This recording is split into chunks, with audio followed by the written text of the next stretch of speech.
How are you? I'm good. I'm finally getting the hang of the Zoom thing. So I That's always good. end up signing on, and the whole first 2 minutes I'm on, I'm like trying to figure out the sound and like, can you hear me? Sure. I say hi like five different times, and they just kind of look at me like you're muted. But I think I'm very proud of myself for getting it the first try this time. It So looks great. Yeah. Sounds great. Looks great. Perfect. Thank you so much for doing thank you. this. Dude, thank you for having me. I really appreciate it. It Of always means the course. world when people want to know more about what you're doing, you know? Yeah. Well, our podcast is about your journey in music and how you got to where you are now. So we'll Ooh, talk about how you started and what you got going on now with with yeah, Warner Records. that sounds great. Cool. I did read you're from Virginia. I am, yeah. Okay. Tell me about that. Raised. Well, I was born in an area of Virginia called Nokesville. It was kind of like set like central to northern Virginia. Okay. But we moved like 5 times before I turned 7 or something. So Oh, wow. I Around Virginia area? yeah, just all over Virginia. My dad's a jack of all trades, and he gets like an itch every couple years about just needing to do something new. And so we ended up in Florida for like a year, but we moved back to Virginia after Florida when I was like in second grade, and that's when we kind of really settled in Fredericksburg, Virginia, which is just kind of central. It's like the halfway point between Richmond and Washington D.C. Oh, okay. Cool. So, but I grew up like northern, like central to northern Virginia. Like Nova was kind of the stomping ground. So, yeah, I love. Nice. And how did you get into music? I got into music because my dad loves music. He loved it, and I am a daddy pleaser through and through. And you know those I've said this a million times, but it's just the best way to describe it. You know, those personality bonds you have with somebody where it's kind of like like you can look at each other across the room and know exactly what they're thinking. And Hmm. I never had that with my dad. My sister had it with my Okay. dad, and I wanted it with my dad, and I knew he loved music. And one Christmas I'm one of 6 kids, and he had this Wow. dream of us starting a family band. And so one Christmas we came downstairs to every instrument you could possibly imagine, like one for each kid. And I was the only one. I was like, thanks, Dad, appreciate it. And I'm the one who kind of like picked up the guitar and asked him to teach me some chords. And so, yeah, I was probably 9 years old. And then I wrote my first song when I was 11, and my dad cried and freaked out. And I loved that feeling. So I was like, I'm going to keep doing that. And then the bug bit me, man. My whole body was infected with this like obsession with writing songs and music and the whole thing. Tell me about that first song. Do you remember what it was about and everything? Yeah. I grew up in church and stuff. It was a church song, and Oh, cool. yeah, I grew up listening to Christian music and pop punk and stuff like that. So, it was a Jesus song. Nice. And then, Yeah. yeah, because I mean, when you're a kid, that's all you know. And then when I started dating in high school and stuff, I was like, I started experiencing life more, and that's kind of when my songwriting kind of turned into, you know, it took less of a church Hmm. turn and more of a human teenager turn. So, Sure. Nice. And then yeah. like, were you in bands in high school or anything, or mainly just played Um, solo? I ran the town open mic with my sister. We had like a little duo. It was like, I wanted to be Allie and AJ. Like I loved all the Disney Channel stars and stuff. And so my sister and we would sing together. My dad loved it. He was like, hey guys, get your guitar, play for aunt and uncle, whatever, blah, blah, blah. You know how that is. And I Yeah. had terrible stage fright, like horrible. I would laugh the whole first hour, and my dad would gets so annoyed because I still to this day have really bad stage fright. It just manifests itself differently. But I know. So yeah, I mean, I would play like coffee shops or like little bars and stuff like that growing up. But yeah, it was cute. It was this hometown little thing I had going on. Hmm. And And then and then your career really started when you moved to Nashville. yeah, I really don't know what I was thinking. I think anybody who gets into a career like this is probably a little psycho in some way, shape, or form. My dad always says, if you're not quirky, you're probably not that talented. I um, like that. That's funny. I know, because we got a little something off, Right. which is a total compliment, absolutely. But yeah, I honestly, my dad wanted me. I talking about my dad a lot, but he's just a huge part of my music journey. Yeah. My dad wanted me to be a doctor because he said you could be a doctor who writes songs, but you can't be a songwriter who's a doctor. And he would tell me about Nashville, that it was just like a heartbreak town and all this stuff. And so I don't know. I was 18 and I was sitting there and I took all these AP classes and IB classes and I was ready to try and get into medical school. And I don't know, something came over me. I was 17 or 18 and I thought, I don't want to go to medical school. I like music. I love music. I want to go be a songwriter. So I said, Dad, I'm moving to Nashville, which was unheard of. I was like Virginia backwoods, the oldest of a ton of kids. Like we had our own little culture back there. For me, it was like, culture shock to the family. Sure. And so, but yeah, I don't know what came over me. I just did. And I was like, I'm moving. And I went to Belmont in Nashville, and I was little fish, big pond. And I didn't really want anybody to know that I wrote song. I was a songwriting major, but because I honestly was looking through the majors and said, oh, songwriting, I want to know more about that. But like, did I think I was going to move to Nashville and actually have a career in it? Like, I don't know. I don't think I was thinking that far. You know what I mean? I was just like, no, I'm just going to like move.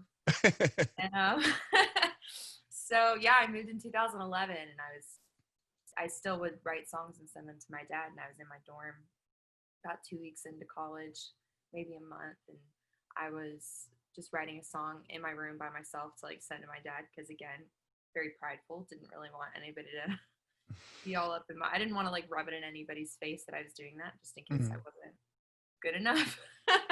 Honestly, I mean, if I'm being honest. And my now best friend at the time, I'd only known her for about a month, and she came in the room and said, you write songs? Dude, ASCAP's doing a showcase for Belmont. It's like a songwriting showcase. You should do it. And I was like, hell no, I don't do stuff like that. Stage fright, not doing it. Freshman, absolutely not.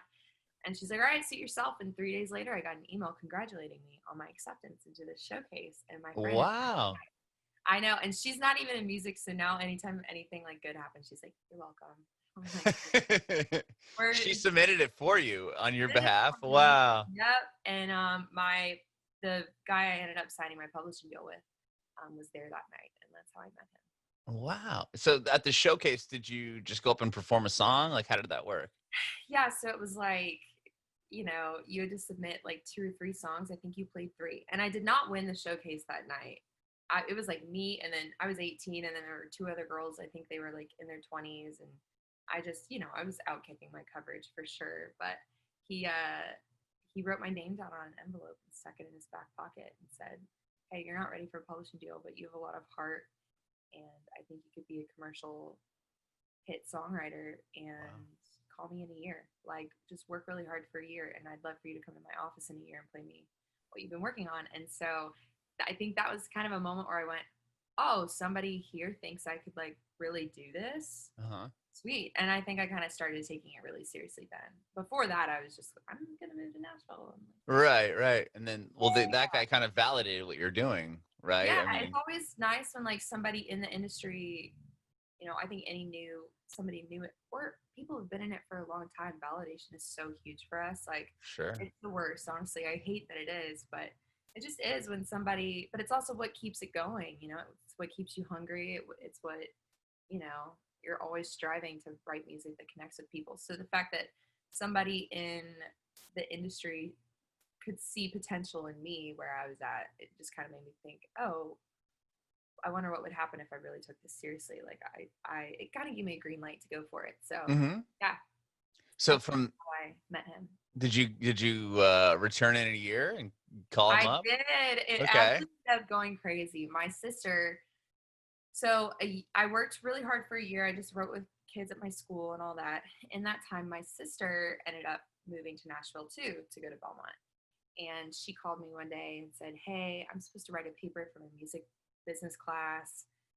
And do you know anybody who I could interview? I want to get into publishing. Like, do you know anybody who I could interview? And I said, well, I met this guy last year at this showcase thing. He's like the only person in the industry I really have contact info for. And I gave it to her, and he was a Belmont alum too. His name is Rusty Gaston. Okay. He's now running Sony ATV here in Nashville. But at the Wow. time, he was at this boutique company. It was a joint venture with Warner Chappell. It was called This Music. They had like 12 writers or something like that. Mm-hmm. And so I told her, I said, yeah, I have this guy's email. I sent it to her, and she went to his office, and I just didn't hear from her for like 4 or 5 hours. And I was like, I wonder how this goes. Why don't you answer my phone call? Like, I wonder how it went. And she called me and said, I got an internship. I start next Monday. And they just really hit it off. And he had interviewed like 4 college seniors that week and didn't connect with any of them as much as he connected with my freshman sister, who at the time really wasn't even allowed to have an internship. So they kind of did an under the table thing. And he was like, wait a minute, your sister's that girl I met at the showcase a year ago. Tell her to come in, and like, this can be your first lesson and how to sign somebody. You help her pick the songs to bring to me, and like, we'll do the whole thing. So it's kind of cool. My sister and I got to kind of get a lesson together. So yeah, I came back a year later. My sister was there.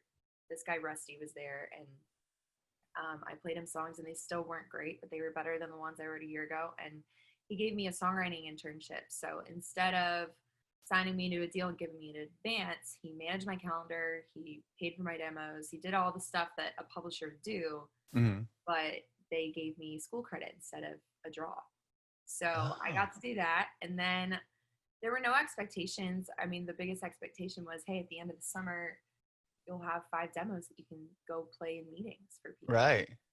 I don't know. By the end of the summer, I had like holds on people like Lady Antebellum and Little Big Town and wow. stuff like that. And none of those songs ever got recorded, but the fact that big artists were interested in the songs I was writing was kind of like, hey, let's just sign a deal. And it kind of turned into that. So I signed my deal in 2014. I was still going to Belmont, and all those APIB classes that I thought I was taking in high school to get into medical school actually enabled me to graduate the same time as everybody else, but go to school part-time and be able to write full-time.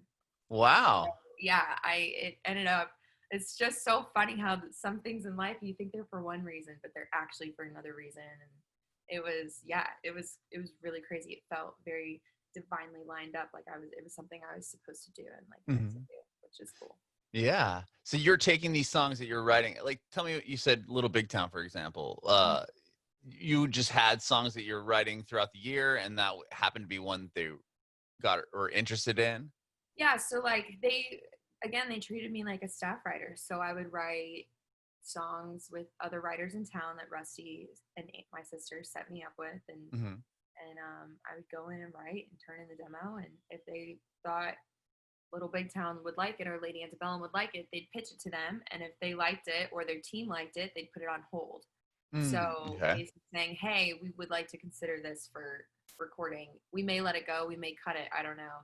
And in those certain cases, most of those songs were let go, but I got cuts on some of them down the road. And it was, I think my first cut that like came out was this Texas band, Josh Abbott Band.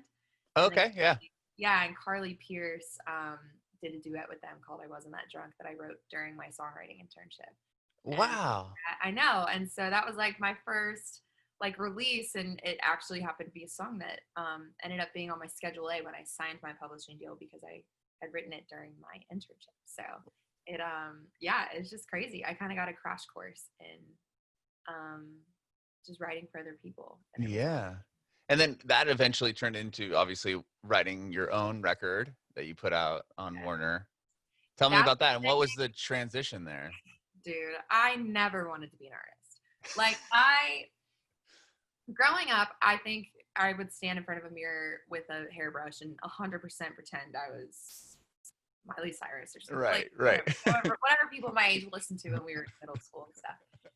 But I honestly, my stage fright was just so bad. I moved to Nashville and everybody was trying to be an artist. And it just became very clear to me that like, unless I had a point of view or something to say, or just something that, fired me up to go out and share my songs, I was going to be way better off just writing honing my songwriting craft. And when I signed my publishing deal, Rusty sat me down and he said, what do you want?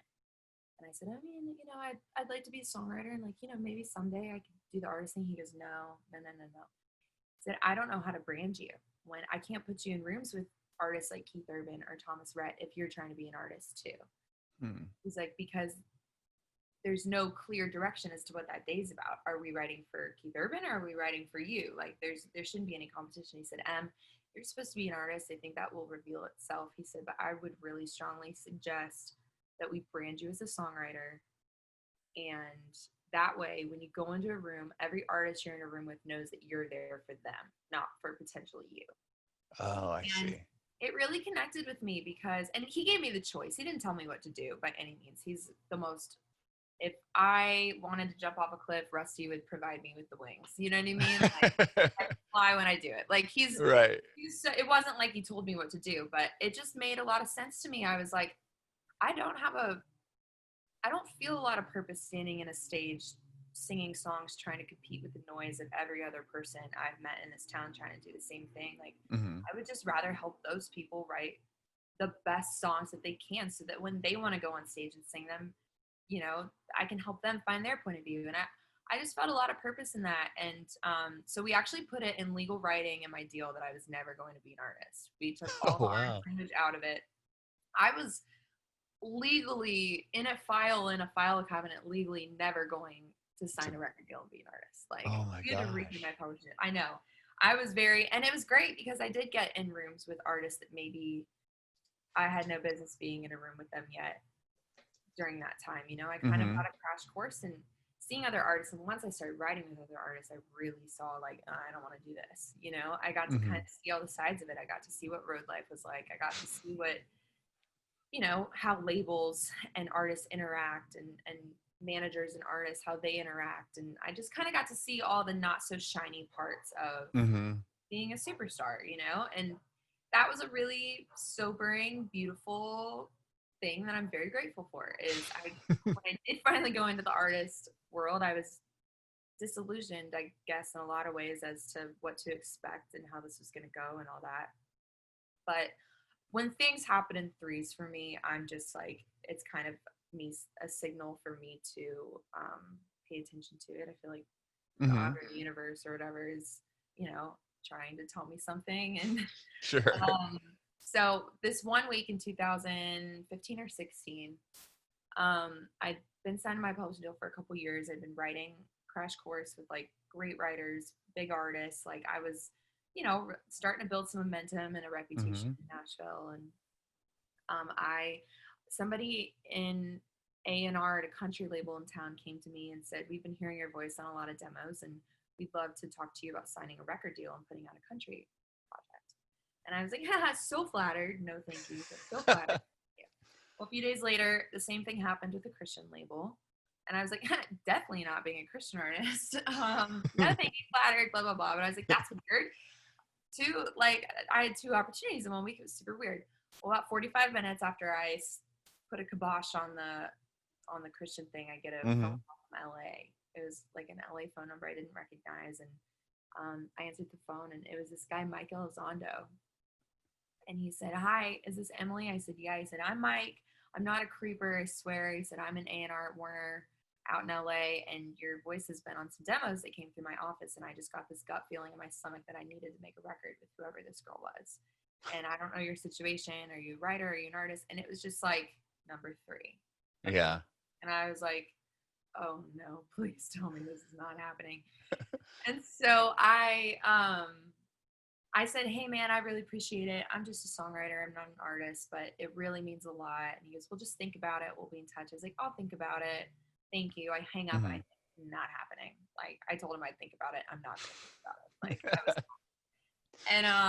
and I said, cause cute, but what am I going to do? Walk into Rusty's office and say, hey, I know 2 years ago we signed a publishing deal that said I was not going to be an artist, but now I kind of want to like throw away all this momentum I've been building and like Right.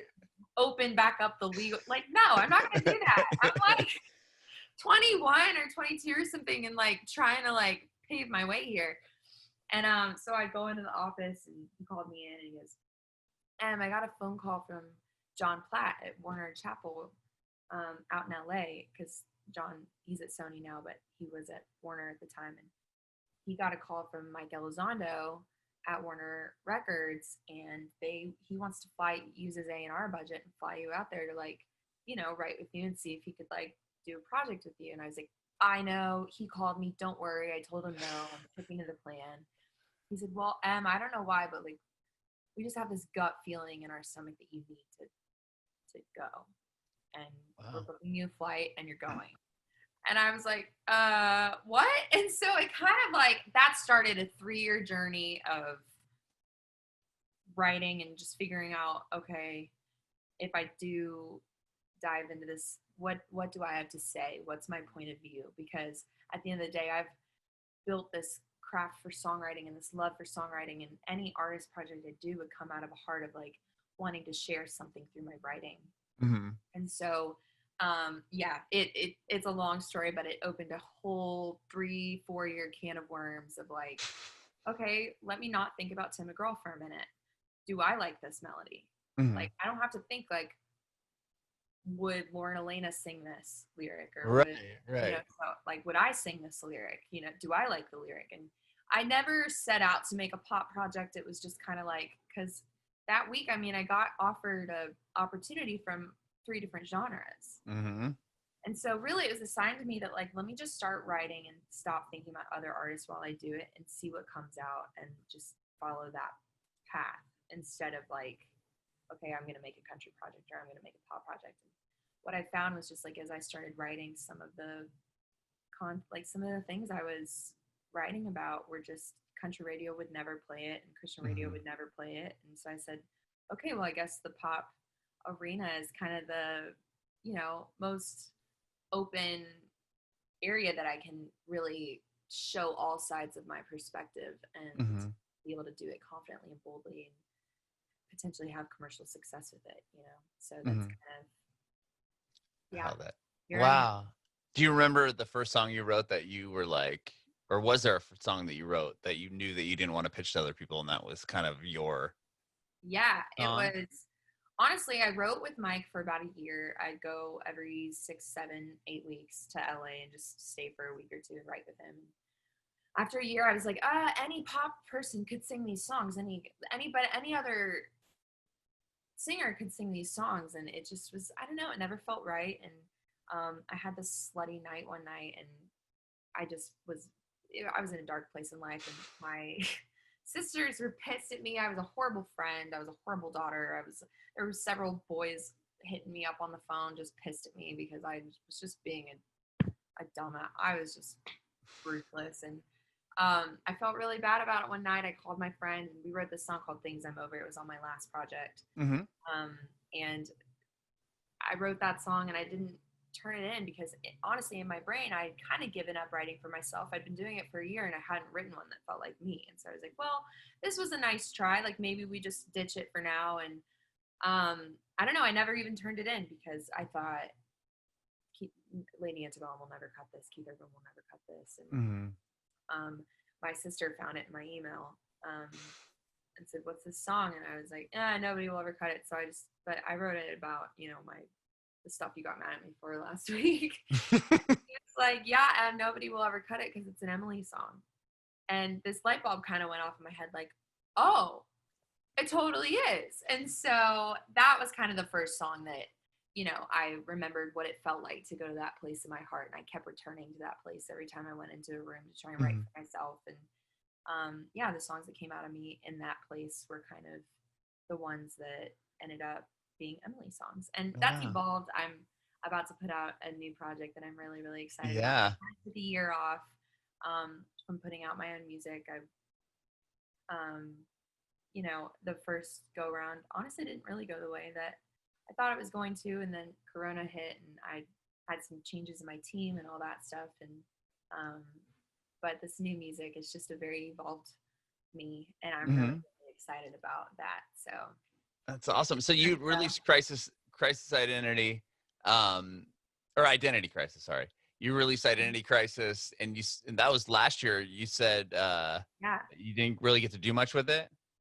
Yeah, I didn't. I just went through some things in my personal life, maybe a couple weeks after it came out, that just kind of kept me from being able to do a lot with it. And then I had some team changes in my team. Mhm.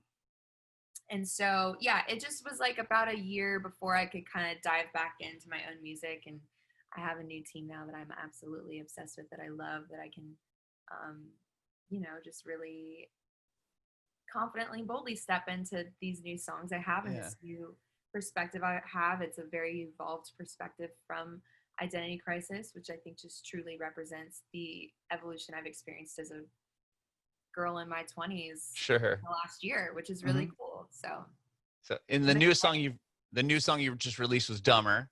Dumber, yeah. Tell me a little bit about that song. I got out of a toxic relationship a couple years back, and I started getting back into dating and just started noticing myself, being more in tune to some of these red flags I was seeing earlier. And Mhm. thinking, man, I just feel bad for this dude. Like, honestly, not in any kind of a bad way, but like, I totally would have dated you and fallen for that like a year ago. But like, I'm just kind of like, I don't know.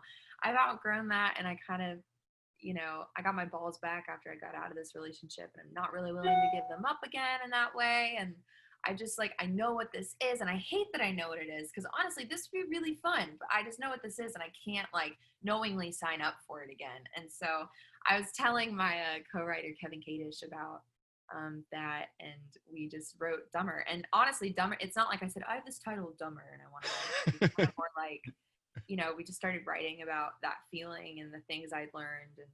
And Dumber was just kind of the word that ended up in the song. And yeah, when we were done, we were like, I think it's called Dumber. So it was a very natural, it definitely came out of a conversation. My mom said that she was talking to my dad the other day. He was doing something just, assholey or whatever. Sure. By the way, my dad is the best guy in the world. They're super in love, but he's doing something kind of like, just being dumb. And my mom like just started saying the lyrics of Dumber to him. Like, it wasn't a song. Like, she was like, I remember one time we were fighting and blah blah blah, and she goes, he literally got to the chorus before he realized that she was quoting the lyrics. So that's because That's awesome. it's just genuinely a conversation. It's a very direct take on what I would actually say to a guy in that situation. And I'm like, I'm just sorry, I can't fall for that again. Like, I really, you're cool, but like, I can't control you, but I can control me, and I can quit while I'm ahead here. So Sure. Well, yeah. that's awesome. Thank you so much, Emily, for talking with me today. I really appreciate your time. Oh, thank you. I appreciate you. You're a great question asker. Oh, thank you. I have one more quick question for you. I want to know if you have any advice for aspiring artists. Yeah, I would say figure out what you do that only you can do and nobody else can do as well as you, and just get really, really good at it. I think that a lot of us move to towns like this and we try to write things that we think people are going to like and that we think are going to get us success. And at the end of the day, like, we're all super unique and we process thoughts and emotions in our own unique ways. And I think really embracing what it is that you do and the way that you do that is unlike what anybody else does is really important. And it kind of makes you an asset to the world of music.